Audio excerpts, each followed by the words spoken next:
equivalent of the mosh pit. There were other venues for trading stocks of small companies, like the telephone-based over-the-counter OTC market, but these were insignificant and lightly regulated. Nasdaq was founded in 1971 to bring order and fairness to the OTC market.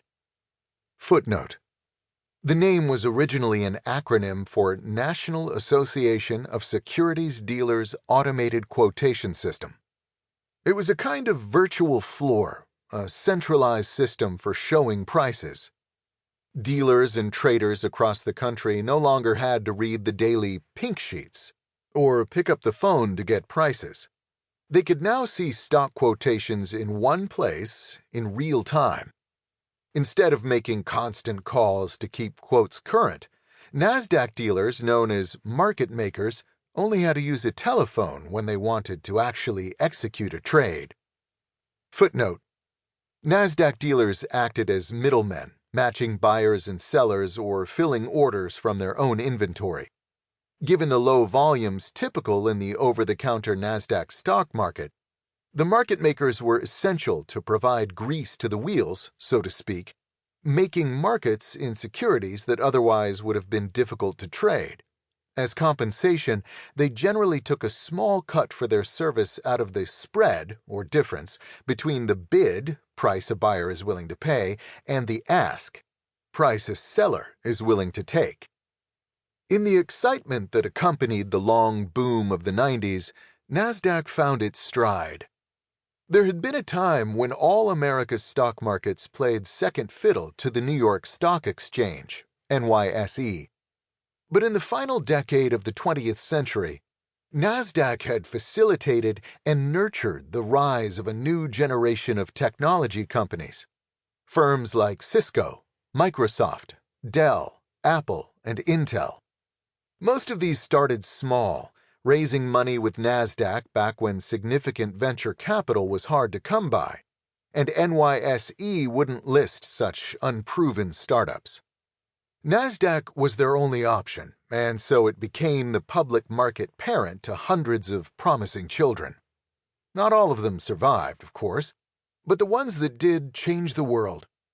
And as they grew ever stronger, becoming national and global leaders, their loyalty to Nasdaq persisted.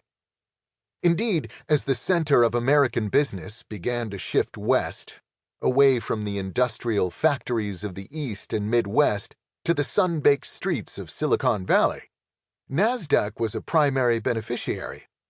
Its brand became a global signifier of success, technology, and globalization. In the late 90s, when the boom became a bubble, Nasdaq continued to thrive. In those heady gold rush days of irrational exuberance, the promise of internet riches inspired thousands of startups to create online business models. All you needed were enough eyeballs, and it seemed that investors were smitten. A few such companies, like Amazon, were successful beyond all expectations and became pillars of the global economy. Many more are now remembered only for their sky-high valuations and disastrous flameouts, like eToys or Pets.com. Nasdaq was at the center of all of it, opening the door to a new world of global online trading, stock speculation, and wealth creation that would have been unimaginable a decade earlier. In fact, it would not be unreasonable to claim that there could not have been a dot-com boom at all without Nasdaq. In 1999 alone, the Nasdaq Composite, a weighted index of several thousand stocks listed on the exchange, increased almost 86%. But even as its brand reached new heights of prominence, Nasdaq was under threat from a new wave of innovators. I was one of them.